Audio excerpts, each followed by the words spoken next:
आपके प्यार की हद कितनी है? आंसर देने से पहले कहानी जरूर सुन लेना। ये बात 1970 की, जब स्वीडन से एक टूरिस्ट से एक इंडियन आर्टिस्ट को पहली नजर में प्यार हो गया। उसके बाद वो एक दूसरे को डेट करने लगे और फिर शादी हो गई। लेकिन कुछ कारणों की वजह से उस लड़की को वापस अपने देश लौटना पड़ा। लेकिन उस लड़के ने कहा था कि हम लोग एक दिन फिर से मिलेंगे।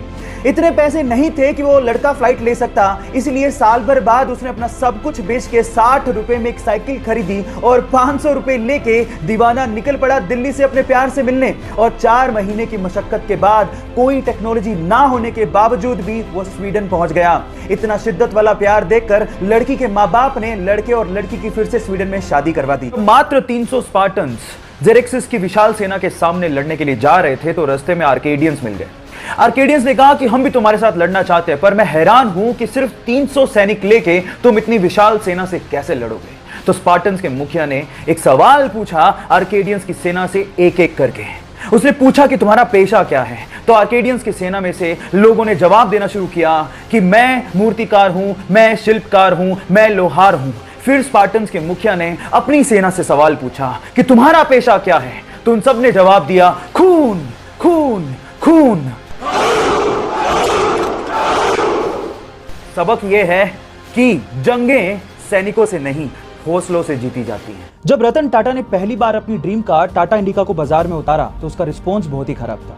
घाटे में जाती हुई कंपनी को देखकर शेयर होल्डर्स ने कहा कि हमें कंपनी बेच देनी चाहिए। ना चाहते हुए भी टाटा इसे बेचने के लिए यूएस फोर्ड से मीटिंग के लिए गए। लेकिन उस मीटिंग में फोर्ड ने टाटा का अपमान करते हुए कहा कि अगर तुम्हें कार बिजनेस की इतनी समझ ही नहीं थी तो इस कार की लॉन्चिंग में इतना पैसा क्यों लगा दिया। साथ ही साथ एक कहा कि इस कंपनी को खरीदकर हम तुम पे एहसान कर रहे हैं। टाटा ने यह सुन के कार कंपनी को बेचने से इनकार कर दिया। इंडिया वापस आए और इस कंपनी के लिए इतनी मेहनत की कि इसे वापस अपने पैरों पर खड़ा कर दिया। साथ ही साथ फोर्ड के घाटे में जाते हुए 2 luxurious brand Jaguar and land rover को खरीद के धमाका कर दिया। गाइस, अपमान सभी का होता है, लेकिन महान लोग अपने अपमान का बदला अपनी प्रोग्रेस से लेते हैं। नीट 2020 के एग्जाम में उड़ीसा के शोएब आफ्ताब ने और यूपी की आकांक्षा सिंह ने इतिहास रच दिया, क्योंकि इसके पहले तक ऐसा कभी नहीं हुआ कि किसी स्टूडेंट ने मेडिकल एंट्रेंस एग्जाम में पूरे में से पूरे मार्क्स यानी कि 720 में से 720 मार्क्स बनाए हों। है ना अमेजिंग। लेकिन सवाल यह है कि शोएब और आकांक्षा दोनों के ही 720 मार्क्स थे, तो फिर शोएब को रैंक 1 और आकांक्षा को रैंक 2 क्यों दिया गया? उसके पीछे का रीजन मैं आपको बताता हूं। सबसे पहले इन दोनों के बायोलॉजी के मार्क्स, फिर फिजिक्स के मार्क्स और फिर केमिस्ट्री के मार्क्स कंपेयर किए गए और वो इक्वल थे।